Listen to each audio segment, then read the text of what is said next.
नमस्कार दोस्तों, law and practice with Sunil ji में आपका फिर एक बार स्वागत है। आज मैं आपसे रूबरू हूँ एक ऐसे मुद्दे को लेकर जिससे बहुत सारे लोगों का कभी ना कभी सामना होता रहता है। दोस्तों, मैं एक बार फिर आपसे निवेदन करूँगा कि मैं लगातार अपने इस संवाद के माध्यम से आपसे जन सरोकार से जुड़े और पुलिस की कार्यशैली से जुड़े विभिन्न मुद्दों पर चर्चा करता रहूँगा।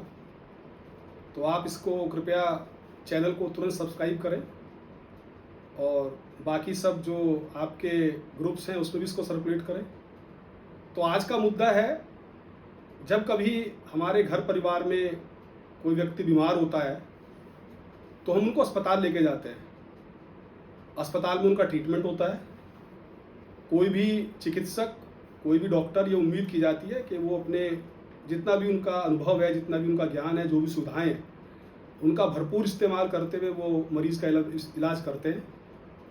कभी कभी ऐसा होता है कि मरीज के इलाज में परिवारजनों की राय के हिसाब से या तो कुछ कमी रह जाती है या सफलता नहीं मिलती या किसी लापरवाही के कारण भी मरीज को कोई नुकसान हो सकता है।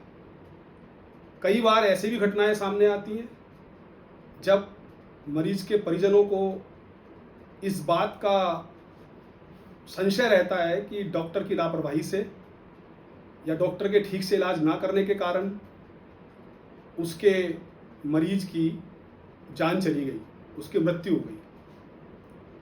ऐसे कई मामले मेरे भी पुलिस अधिकारी के कैरियर के रूप में कई बार ऐसे सामने आए। कई बार ऐसे मामलों में काफ़ी समस्या का भी सामना करना पड़ता है और कभी कभी परिवारजन जिनका आक्रोश एकदम जायज़ है, आक्रोश उनका एकदम उचित है, जिसके परिवार में यदि किसी मरीज की जान गई है तो उसका नाराज़ होना, गुस्सा होना, संशय करना या चीज़ों को कभी कभी समझ में नहीं आती हैं, इस भावावेश में बहते हुए अपने गुस्से को अभिव्यक्त करने का जो कई बार घटनाएं होती हैं वो किसी हद तक समझ में तो आती हैं।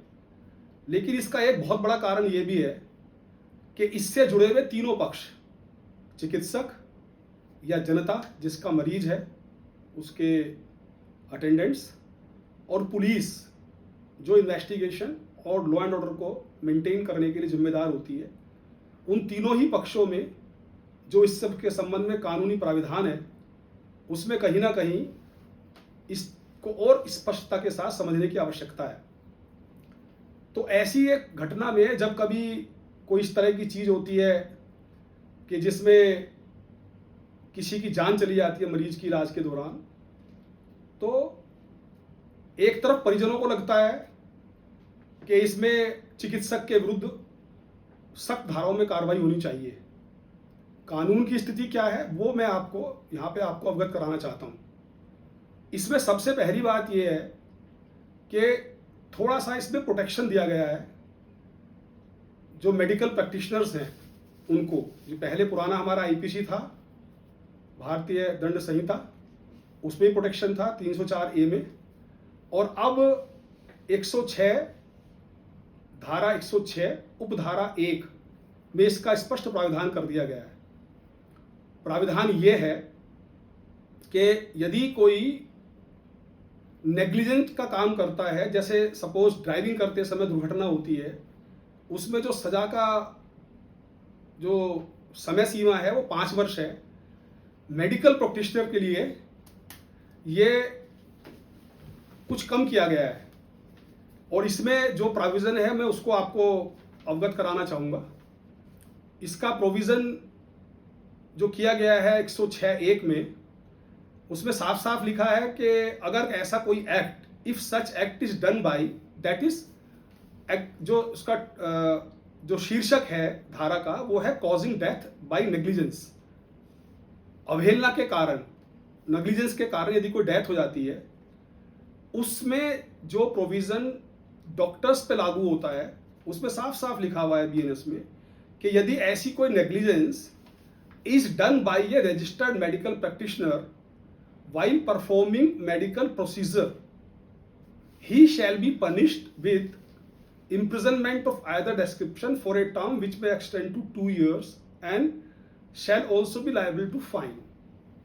तो जो कानून की स्थिति है, कानून में ही ये प्राविधान है कि यदि किसी सामान्य व्यक्ति से कोई नेग्लिजेंस होती है, उसके फलस्वरूप यदि किसी की मृत्यु कारित होती है, किसी की डेथ हो जाती है, तो उसमें उसको 5 साल की सजा मिलती है।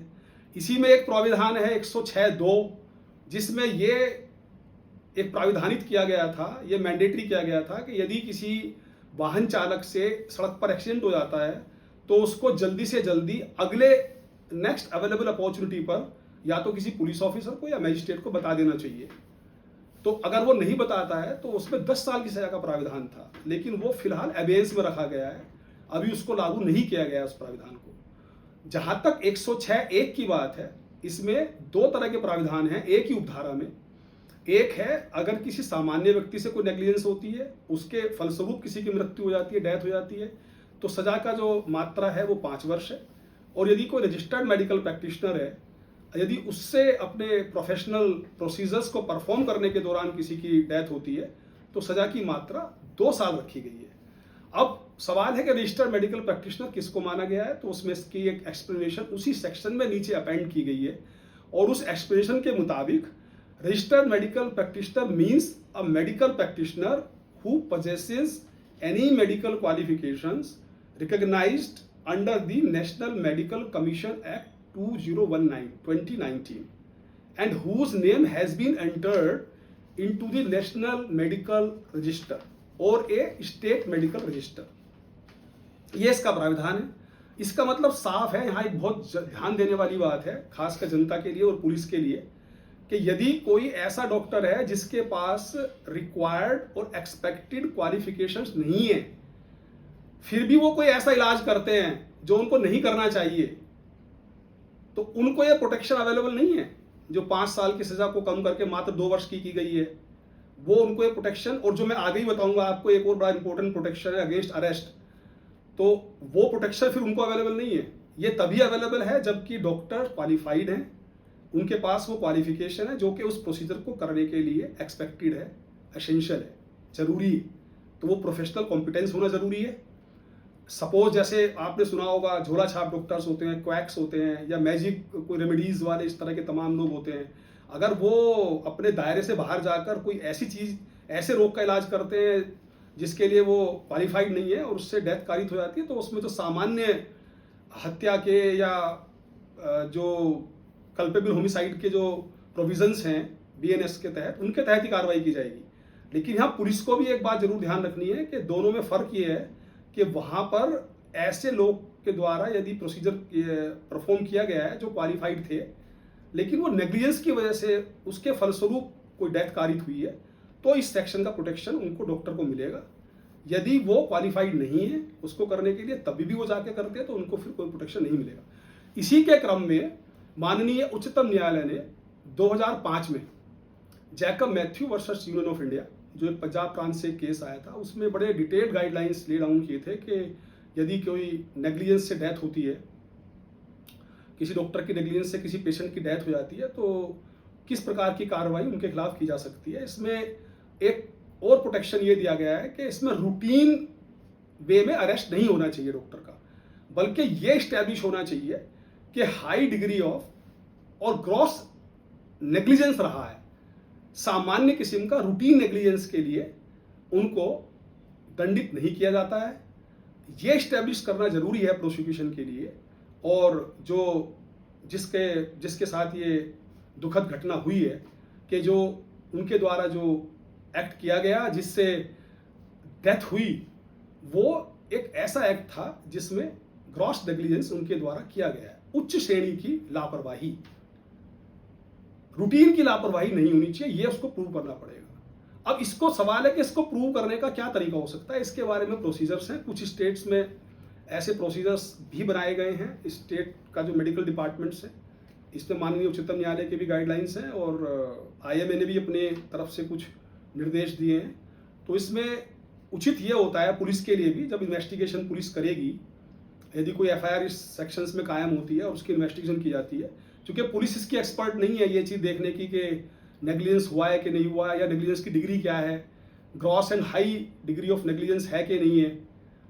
तो इसके लिए बेस्ट जो एक प्रोसीजर अपनाया जाता है, जो एसओपी है, वो ये है कि जो जिले के सीएमओ होते हैं, चीफ मेडिकल ऑफिसर, उनसे रिक्वेस्ट कर ली जाती है फॉर एक्सपर्ट ओपिनियन। वो एक जो स्पेशलिस्ट होते हैं उस फील्ड के, जिस बीमारी से मरीज ग्रसित था और जिसके इलाज के दौरान मरीज की डेथ हुई है, वो एक कमेटी बनती है, जो कमेटी अपनी ओपिनियन उसके बारे में देती है और उसके बाद फिर उस पर कार्रवाई तदनुसार की जाती है इन्वेस्टिगेशन ऑफिसर के द्वारा, पुलिस के द्वारा।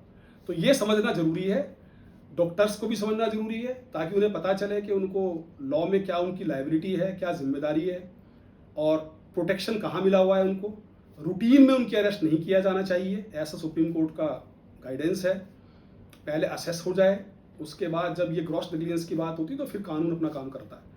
प्लस परिजनों को भी ये समझना जरूरी है और पुलिस को भी इस तरह की जो कार्रवाई है उसको अपने आखिरी कंक्लूजन तक, लॉजिकल कंक्लूजन तक ले जाने के लिए जरूरी है कि वो जो कानून है और उसके बाद जो माननीय उच्चतम न्यायालय के जो गाइडलाइंस हैं, जो एसओपी है ले डाउन, उसके अनुसार कार्रवाई करें। इसके साथ साथ एक और दोस्तों जो बड़ा महत्वपूर्ण कभी कभी मुद्दा आता है, वो आता है कि क्रिमिनल लायबिलिटी के अलावा, ये तो क्रिमिनल लायबिलिटी की हमने बात की, चिकित्सक की क्रिमिनल लायबिलिटी क्या है, आपराधिक उत्तरदायित्व, इसके अलावा सिविल लायबिलिटी भी उनके ऊपर इम्पोज की जाती है। कंज्यूमर प्रोटेक्शन एक्ट 1986 जब पारित हुआ था, जिसको कि अभी बड़ा वाइडली अमेंड करके और कंज्यूमर प्रोटेक्शन एक्ट 2019 बन गया है। पहले इसमें मेडिकल सर्विसेज इंक्लूड नहीं थी। 1996 में VP Shanta versus Indian medical association में माननीय उच्चतम न्यायालय ने एक निर्देश दिया और उसके बाद जो मेडिकल प्रोफेशन की सर्विसेज हैं उनको भी कंज्यूमर प्रोटेक्शन एक्ट की सर्विसेज की डेफिनेशन में इंक्लूड कर लिया गया है।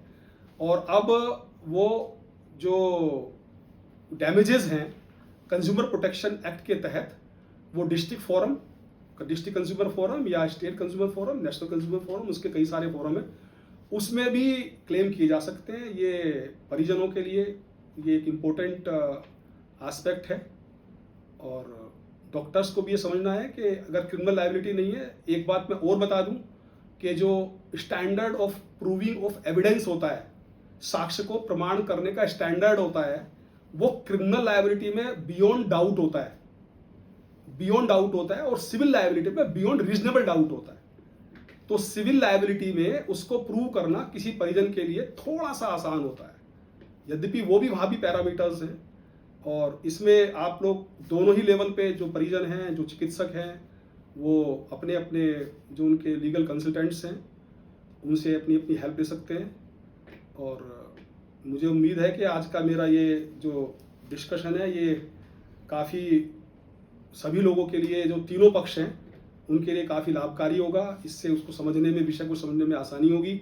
फिर भी मैं एक बार और प्रयास करूंगा कि इसके बारे में कुछ दिन बाद और जो इसके दूसरे पहलू हैं, कुछ और जो ऐसी चीज़ें हैं जिसमें कि और इसको हम लोग आपस में बात कर सकते हैं और जो कुछ चीज़ें उनको क्लैरिफाई कर सकते हैं। तो अगर ऐसी आवश्यकता लगेगी तो मैं फिर दोबारा से आपके सामने इसी विषय पर आऊँगा। इस बीच में यदि आपको कोई फीडबैक के रूप में कोई कमेंट्स आप देना चाहते हैं तो या तो कमेंट्स बॉक्स में जाके या फिर मेरे मेल आईडी पे मुझे भेज सकते हैं, ताकि मैं भी अपने संवाद में कुछ सुधार कर सकूं। पुनः एक अनुरोध है कि कृपया करके law and practice with Sunil ji channel को सब्सक्राइब करें। बहुत बहुत धन्यवाद। जय हिंद।